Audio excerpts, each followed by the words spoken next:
Alrighty, what's the crack, my crew? So now we're looking at the big tree trunk legs. We're doing leg press for this session. So it's a lower body compound movement, working the quads, the glutes, the hamstrings.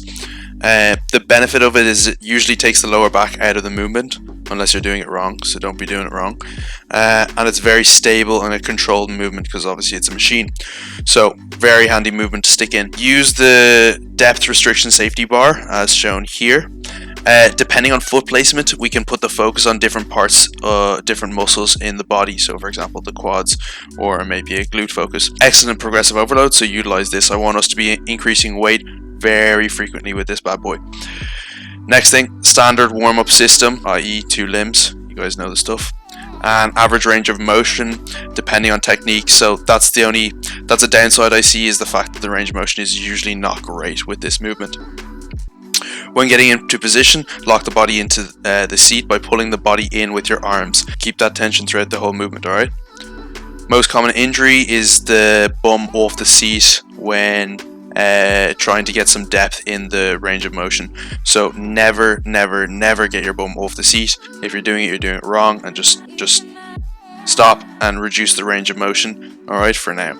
Other injury risks are knee caving in. We always push the knees out, and locking out the knees. You always keep a very slight bend at the top of the movement. Foot placement, the standard method for a balanced lower body with a very slight emphasis on the glutes and hammies, is slightly wider than shoulder width. The feet are pointed very slightly outwards, and the feet are midway on the leg press pad. The taller you are, the higher on the pad your feet will go. That's specifically to do with femur length, but I'm trying to generalize here.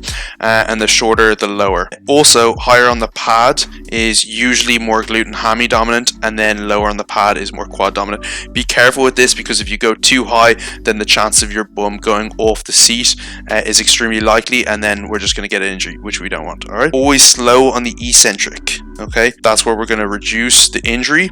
We're going to increase the range of motion because you'll get a stretch and improve hypertrophy, and also general knee health and other joints around the hips. Push the knees outwards during the movement, always. Inhale at the top of the movement just before a rep. Build your intra-abdominal pressure, execute the rep. Then exhale at the top and begin preparation for your next rep. My personal preference on this machine is dropping the feet very slightly lower on the pad. The toes are still out. This increases my range of motion and also gives me slightly more a more quad dominant leg press. Obviously I still keep my knees outwards and still use intra-abdominal pressure. I also lock myself in as much as physically possible, sometimes even holding the racking handles to lock myself in even more. Now, I do not recommend this, but I want to be transparent of how I use this machine. Okay, knees pushed out, make sure you get work on the inner quad. This is called the vastus medialis. It's sometimes underdeveloped unless you have a sport where your knees are pointed out quite a lot. So for example, maybe field hockey. Then it's usually the vastus medialis that's more developed. And then finally, you can have your feet at the middle of the pad with the toes still slightly pointed out. The knees still need to be going out very slightly, and it works the outer quads. That's called the vastus lateralis. Again, higher likelihood of outer quad being overdeveloped, so I recommend for overall balance of your quadriceps to keep the knees pointed outwards. When you're finished with this movement, always take your plates off. We are not going to be the crew that leaves the weights on the bloody machine, alright? Good stuff, have a good day, and take it easy, my peeps.